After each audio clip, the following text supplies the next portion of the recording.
आज हम लोग फ्लिप फ्लॉप मोशन देख रहे हैं और फ्लिप फ्लॉप मोशन में जो सबसे पहला टॉपिक था जो मेरे प्रीवियस वीडियो लेक्चर में था, वो था फ्लिपेज मोशन के बारे में। फ्लिपेज मोशन के बारे में हम लोग जब भी बात करते हैं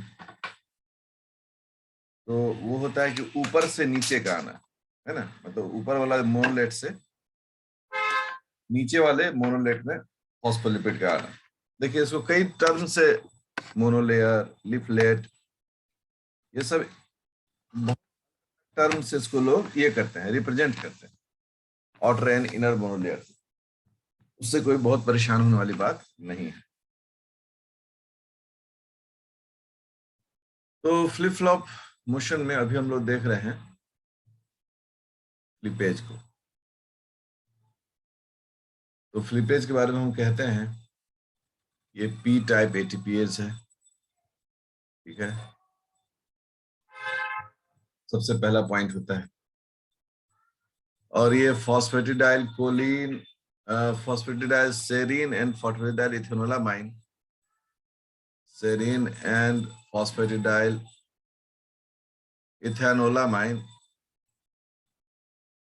इन दोनों को वो ट्रांसलोकेट करता है। ये दोनों कहाँ रहते हैं? कल मैंने बताया था प्रीवियस क्लास में, ये inner leaflet of the membrane. अब देखो, लिफलेट मैंने यूज किया और इसको इनर मोनोलेयर कहते हैं। ये सब टर्म आता है तो आपको इसको पिकअप कर लेना है। तो इसको जो है वो मेम्ब्रेन के इनर से आउटर, मतलब कि पीडिसेरिन एंड आर ट्रांसलोकेटेड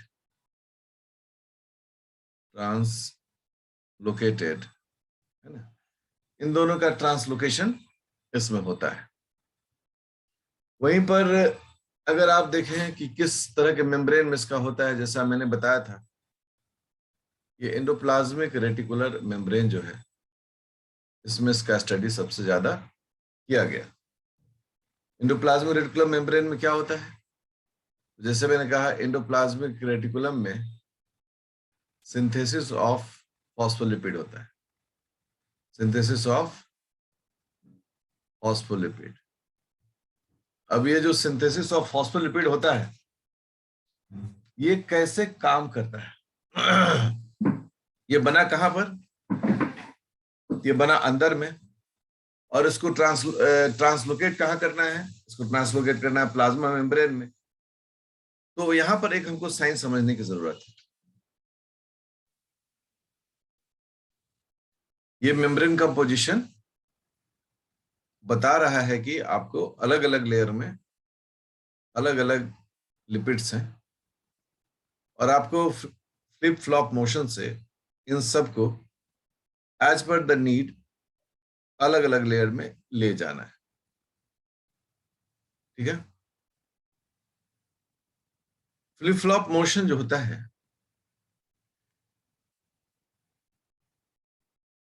मोशन, ये दो तरीके से होता है, टू वेज। कौन कौन सा? पहला, अनकैटलाइज्ड ट्रांसबाइलेयर डिफ्यूजन। मतलब सबसे पहला प्रोसेस जो है वो, उसमें कोई एंजाइम की जरूरत नहीं होती है, लिख दिया गया अनकैटलाइज्ड ट्रांसबाइलेयर, मतलब एक लेयर से दूसरे लेयर। बड़ा नॉर्मल प्रोसेस में लिखा गया डिफ्यूजन। ये बहुत स्लो होता है, वेरी स्लो। वहीं पर दूसरा जो मेथड है वो होता है कैटलाइज्ड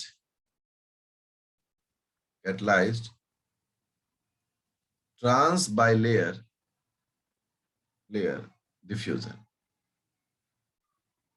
अगर आप कैटलाइज की बात करें तो सीधी बात आती है कि यहां पर एंजाइम का इनकॉर्पोरेशन होगा, और ये ज्यादा फास्ट होता है, तो उसको कहते हैं मच फास्टर, मच फास्टर। ये दो मेथड जो है उसको देखा जाता है फ्लिप फ्लॉप मोशन। साथ ही क्या होता है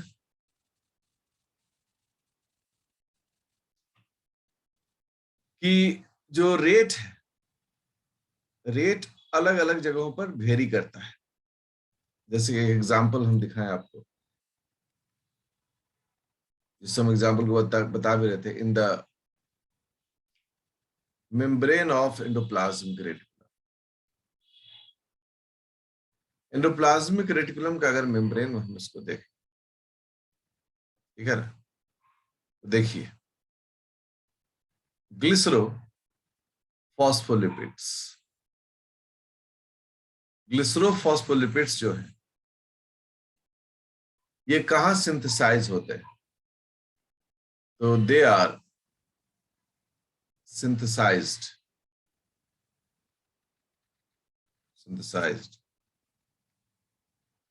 in the cytosolic phase, cytosolic phase of ER membrane। ठीक है, तो ग्लिसरोफॉस्फोलिपिड्स जो हैं वो cytosolic face of the ER membrane में बनते हैं, और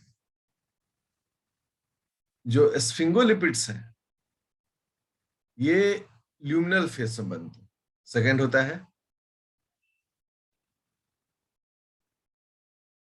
स्फिंगोलिपिड्स, और इसके बारे में हम लोग क्या कहते हैं? They are synthesized in luminal phase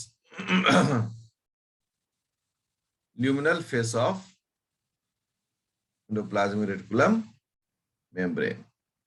इसी स्टेटमेंट को अगर हम डायग्राम से देखें तो हमको दो फेस दिखाई देगा। एक फेस बाहर की ओर, बिना प्रोटीन गैस को बना देते हैं, और एक फेस अंदर की ओर। ठीक है, ये हमारा तैयार हो गया, बन हो गया। अब ये एंडोप्लाज्मिक रेटिकुलम का मेम्ब्रेन है, ईआर मेम्ब्रेन है, इधर साइटोसोल है। ठीक है, इधर lumen of endoplasmic reticulum, lumen of endoplasmic reticulum. मतलब इस डायग्राम को थोड़ा सा हम 1 मिनट के लिए आगे पीछे करते हैं। जैसे ये सेल है, न्यूक्लियस है, यहाँ एंडोप्लाज्मिक रेटिकुलम है, सोचो ऐसे।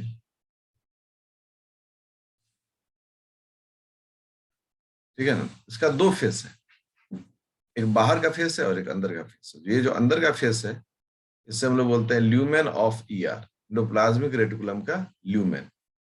और बाहर का फेस जो होता है वो तो साइटोसोल।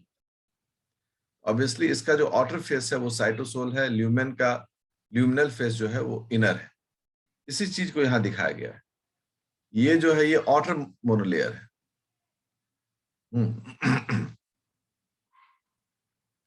आउटर मोनोलेयर, इधर क्या है? साइटोप्लाज्म। और ये है इनर मोनोलेयर। जो इनर मोनोलेयर है उसके नीचे क्या है? ल्यूमेन है, मतलब कि जहां पे एंडोप्लाज्मिक रेटिकुलम का काम। अब क्या कह रहा है ये स्टेटमेंट, क्या जो मैंने पहले दिया कि भाई खास तरह का ये जो फॉस्फोलिपिड है जिसे हम लोग ग्लिसरोफॉस्फोलिपिड्स कह रहे हैं, इसका सिंथेसिस आउटर लेयर में हो रहा है। ठीक है, और दूसरा कह रहा है कि जो स्फिंगोलिपिड्स हैं उनका सिंथेसिस अंदर की ओर हो। अब इन दोनों को हम लेबल कर देते हैं नेम से। ये जो है यह है स्फिंगो लिपिड। ठीक है, और ये जो है वो है फॉस्फो ग्लिसरोफॉस्फोलिपिड, ग्लिसरोफॉस्फोलिपिड। फॉस्फोलिपिड। ये दो हिस्सों में दिखाया गया कि एक बाहर बढ़ना और एक अंदर में बन रहा है। साथ ही अंदर में इस स्फिंगोलिपिड में कुछ शुगर मॉलिक्यूल भी जोड़े जा रहे हैं, ठीक है ना। देखिए ये इसको हम लोग क्या बोल रहे हैं, ओलिगोसैकेराइड। ओलिगोसैकेराइड उसमें जोड़े जा रहे हैं। अब यहां क्या होने वाला है, सपोज करो कि ये जो है अब एक्टिव हुआ तो ये नीचे की ओर आ गया, ये नीचे की ओर आ गया, और नीचे वाला जो है मोनोलेयर का हिस्सा वो ऊपर की ओर चला गया। अब इसी डायग्राम में क्या बदलाव आ जाएगा, अगर इसी डायग्राम को गौर करें आप,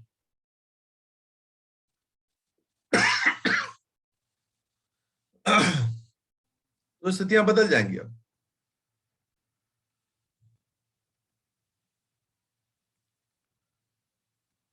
देख लीजिए, डायग्राम जितना बनाइएगा आप लोग, आपकी समझ उतनी ही मजबूत होगी। अब क्या है कि जो स्फिंगोफॉस्फोलिपिड है वो अब बाहर चला आया, मतलब आउटर मोनोलेयर में, और जो फॉस्फो ग्लिसरोफॉस्फोलिपिड्स है वो अंदर के मोनोलेयर में चला आया। पहले ब्लू वाला बाहर ऊपर की ओर था, आउटर में था, और ये इनर। अब ये जो कंडीशन है, इस कंडीशन के कारण क्या होगा, देखिए यहां पर शुगर जुड़ा हुआ है, ठीक है ना। इस प्रकार से ये जो है आउटर मोनोलेयर में अब वह है sphingo glycolipid. Glycolipid, sphingo glycolipid मतलब शुगर भी है और स्फिंगोसाइड भी। और नीचे क्या है, ग्लिसरो फॉस्फोलिपिड। ये तो तभी ना हो पाएगा संभव जब इसका फ्लिप फ्लॉप मोशन होगा। अगर ये मोशन नहीं होता तो क्या ये ऊपर नीचे जगह चेंज कर पाता, बिल्कुल चेंज नहीं कर पाता। अब एक एग्जांपल हम लोग ले रहे हैं, अ सेल अंडर एपोप्टोसिस।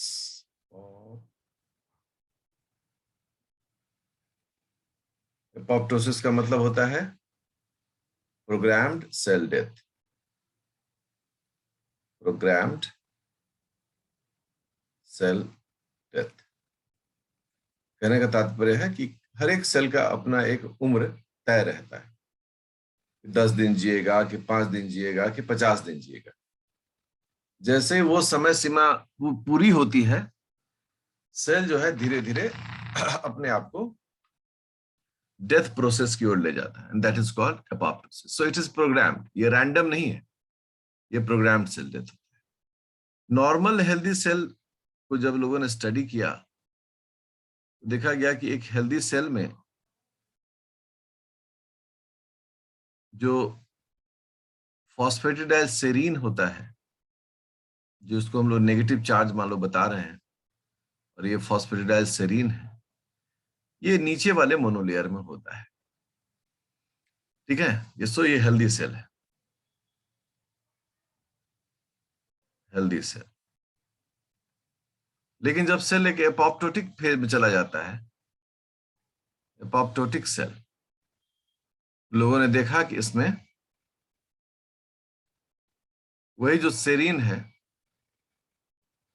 वो सेरीन अब ऊपर आ जाता है, मेम्ब्रेन के ऊपरी हिस्से में आ जाता है, ठीक है।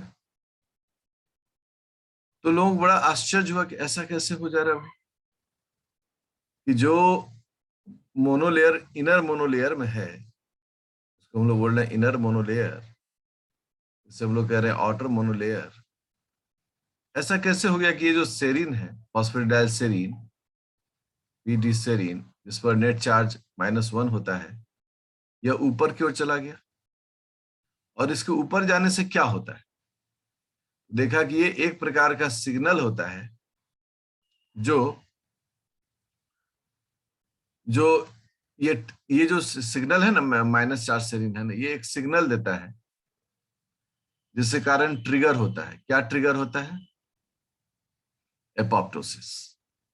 ये एपोप्टोसिस चैप्टर में इसको और डिस्कस करेंगे हम लोग, लेकिन आपको एक चीज समझने का मौका मिल गया कि अगर सेल में कोई भी मेम्ब्रेन में प्लाज्मा मेम्ब्रेन है और अगर बाहरी फेस पर फॉस्फेटिडाइल सेरीन चला है, इसका मतलब निश्चित है कि वह सेल जो है वह एपोप्टोसिस की ओर एंटर कर रहा है। यह कितना महत्वपूर्ण सिंबल है, आप सोचें इसको। क्या हुआ? इसको ऊपर भेजा गया, ठीक है ना। ऊपर भेजने का मतलब हो गया यहां पर कौन सा एंजाइम काम करेगा? अगर ये एंजाइम बेस्ड हुआ तो एंजाइम का नाम होगा फ्लॉपेज। यही सब चीजों को जो है ना लोगों को ध्यान देने की जरूरत रहती है। अगर इसको हम बहुत बारीकी से ध्यान देते हैं, कहीं कोई दिक्कत होता नहीं है। अब हम लोग आ रहे हैं अगले पॉइंट पर, and that is called a floppase. Floppase floppase भी एटीपी डिपेंडेंट है। एटीपी डिपेंडेंट है फ्लॉपेज। इसको हम लोग बोलते हैं एबीसी ट्रांसपोर्टर फैमिली। अभी ये सवाल तुरंत मत पूछिएगा ये फैमिली क्या होता है, क्योंकि ये फैमिली के बारे में हम आपको डिस्कस करने जा रहे हैं जब इसका फंक्शन स्टार्ट होगा मेम्ब्रेन का। लेकिन तत्काल हम बताते हैं कि एक बहुत ही बड़ा फैमिली है एबीसी, जो मल्टी सब यूनिट कॉम्प्लेक्स होता है, मतलब लार्जर ये कॉम्प्लेक्स होता है, और इसमें कई प्रकार के डोमेन्स होते हैं। बस अभी इतना ही इसमें, ठीक है। तीसरा जो एंजाइम का ग्रुप है वो है स्क्रैम्बलेज। स्क्रैम्बलेज में हम लोग क्या करते हैं? स्क्रैम्बलेज में हम लोग कहते हैं कि वाइस वर्सा, मतलब एकदम दोनों एक दूसरे के साथ चीजों का लेन देन करेगा। इसमें सबसे महत्वपूर्ण पॉइंट क्या है? एटीपी नहीं चाहिए। कहने का मतलब है एटीपी इंडिपेंडेंट है, इसको एटीपी नहीं चाहिए, इसलिए मैंने आपको ये याद रखने के लिए दिया, ठीक है। और इसमें मतलब ऊपर से नीचे और नीचे से ऊपर साथ होता है, एक साथ होता है, ठीक। अब इस तरह के एक्टिविटी को हम लोग एग्जाम्पल वाइज देखें तो कहां इस तरह का एक्टिविटी ज्यादा मिलता है? एग्जाम्पल, ठीक है। कहते कि when concentration of the calcium ion increases in the cytoplasm, मतलब सेल के अंदर, in the cytoplasm। क्यों? due to cell injury या एपोप्टोसिस। आप देखिएगा कि गांव देहात में पुराने वैद्य रहते हैं, तो भारत में तो वैद्य और आयुर्वेद की बड़ी परंपरा पुरानी रही है। तो वो लोग क्या करते हैं कि बोलते हैं कि थोड़ा सा कट जाए ना तो वहां चूना लगा दो, छन छन करेगा, लेकिन वो चूना आपके घाव को जल्दी सुखाता है। प्लीज ऐसा आप तुरंत मत करिएगा, क्योंकि इसमें कई तरह के इंग्रेडिएंट्स मिला जाते हैं तब ये दवा तैयार होती है। लेकिन गांव देहात में हम देखते हैं किसान विसान रहता है तो वो अपने साथ चूना रखता है, थोड़ा उंगली छिल गया वहां पटाख से चूना लगा दे। अब उसको कुछ समझ में नहीं आता है, लेकिन फैक्चुअली वो एक तरह का मेटाबॉलिज्म को रेगुलेट करने की कोशिश करता है। तो जब एक कोई भी सेल में कोई सेल को कट फट जाए या सेल एपोप्टोसिस में चला जाए तो कैल्शियम आयन का कॉन्सेंट्रेशन जो होता है साइटोप्लाज्म में वो बढ़ जाता है, ठीक है। और जब साइटोप्लाज्म में कॉन्सेंट्रेशन बढ़ेगा कैल्शियम आयन का, इसका रिजल्ट क्या होता है कि जो फॉस्फेटिडाइल सेरीन है वह नीचे से ऊपर की ओर जाएगा, और ठीक उसी वक्त में ऊपर में फॉस्फेटिडाइल आइनोसिटोन या ऊपर से नीचे की ओर आता है। ये जो दोनों मोनोलेयर के बीच में एक्सचेंज होता है, दिस इज कॉल्ड स्क्रैम्बलेज एक्टिविटी। इस एंजाइम का नाम होता है स्क्रैम्बलेज एक्टिविटी। तो फॉस्फेटिडाइल सेरीन ऊपर चला गया जिस पर नेगेटिव चार्ज है एक, और फॉस्फेटाइल आइनोसिटोन नीचे चला गया जिस पर कि जो कि नेगेटिव चार्ज इस पर भी रहता है। अब ये जो फॉस्फेटाइल ऊपर सेरीन चला गया, ये सेल इंजरी या सेल अपोप्टोसिस के लिए सिग्नलिंग का काम करता है, और फॉस्फेटाइल आइनोसिटोन जो है वो मेम्ब्रेन के नीचे आ जाता है, और ये साइमल्टेनियसली होता है। इसीलिए इसे हम लोग कहते हैं ये स्क्रैम्बलेज एक्टिविटी। ये 2018 के जून में पूछा गया था। सेट ए, उस वक्त तो एनटीए नहीं लेता था, सीएसआई लेता था, तो एक साथ ही 3 सेट मिलते थे एबीसी। तो सेट ए में कहा कि 2 कॉलम है और इस कॉलम को आप पढ़िए और कॉलम को पढ़ने के बाद सवाल का जवाब दीजिए। पहला एंजाइम है लाइपेज, दूसरा है फ्लीपेज,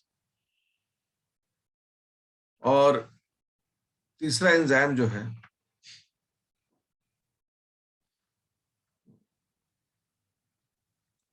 वो है फ्लॉपेज और स्क्रैम्बलेज। मतलब मिला जुलाकर ये पूरी कहानी है। लाइपेज क्या करता है, तो हमको पहले अपने, जब भी मैच करें टेबल में, जब भी टेबल मैचिंग का क्वेश्चन सॉल्व करते हैं, तो कॉलम ए की चीज को पढ़िए और आंख बंद करके रिकॉल करिए। लाइपेज क्या करता है? लाइपेज जो है वो हाइड्रोलाइसिस करता है, हाइड्रोलाइसिस ऑफ लिपिड्स या फैट्स। तो आप अपने मन में ये बना लिए कि हाँ, इससे रिलेटेड जो ऑप्शन होगा उसको हम पढ़ेंगे। ठीक है, तो अब आपका पहला तैयार हो गया कि हमको ये हाइड्रोलाइसिस ऑफ लिपिड्स या फैट्स देखना है। हाँ, अब आप ऑप्शन माना शुरू करते हैं। पहला ऑप्शन जैसे आपने पढ़ा, यहां पर कुछ ऐसा लिखा हुआ नहीं। दूसरा ऑप्शन में भी अगर हम देखें, ऐसा कुछ लिखा हुआ नहीं। तीसरा जो है वो ऑप्शन देखिए, कैटलाइज हाइड्रोलाइसिस ऑफ ट्राइग्लिसरॉल। मतलब ये जो ऑप्शन है यह ए के लिए फिट है। मतलब ए का जो पहला ऑप्शन है वो 3 है। अगर 3 रहेगा तो वो ए के लिए फिट बैठेगा। अब आप देखिए, सीधे ऑप्शन में आइए और टिक लगाइए कि ए के साथ 3 कहां कहां है। आप देखेंगे ए के साथ 3 जो है वो पहला ऑप्शन में है। ठीक है, ए के साथ 3 जो है वो फर्स्ट ऑप्शन है। मैं विद्यार्थियों, मैं आपको बहुत कभी कभी मैं बोलूंगा, अब बड़ा आश्चर्य रहेगा, मुझे अब कोई ऑप्शन में जाने की जरूरत ही नहीं है, क्योंकि 3 अकेला ही है, बाकी कहीं 3 नहीं है ए के साथ। अगर मुझे बनाना रहे, आई एम सो कॉन्फिडेंट, सो मैं आंसर 1 को टिक करता, और यही आंसर है भी। ठीक है, कितना आसान है ये चीज। यहाँ पर तो बहुत ऊपर, कई बार क्या होता है कि आपको 2 जगह मिलता है, मान लो एक यहाँ मिल जाता है, एक यहाँ मिल जाता है, तब आपको 2 ऑप्शन में कैलकुलेट करना होता है, तो फिर क्यू नंबर 2 में आते हैं। लेकिन चलिए, ए का 3 है। ओके, अब हम लोग आते हैं दूसरे में, देखते हैं बी क्या कहता है। आंसर हमको मिल चुका है, अभी हम आते हैं फ्लीपेज। आपने देखा होगा फ्लीपेज जो है वह एटीपी डिपेंडेंट है। यह लिखे थे हम उसके बारे में कि एटीपी डिपेंडेंट है, पहला। और दूसरा, ये फॉस्फेटिडाइल सेरीन एंड फॉस्फेटिडाइल इथोनोलामाइन को का ट्रांसलोकेशन करता है। बड़ा एकदम आसान सा, ये 3 पॉइंट आपने देखा होगा, मैंने आपको क्लास में सिग्निफाई किया था। अब ये दिमाग हमारे आ गया, अब हम ऑप्शन पढ़ेंगे। Never try to read option before that particular term. फ्लिपेज अपना हम सोच लिए ये क्या होता है, अब हम मैच कराएं। Catalysis of ATP dependent translocation of amino phospholipids phosphatidyl ethanolamine phosphatidyl serine from extracellular to cytocellular, ये आंसर सही। तो बी का 1 होगा।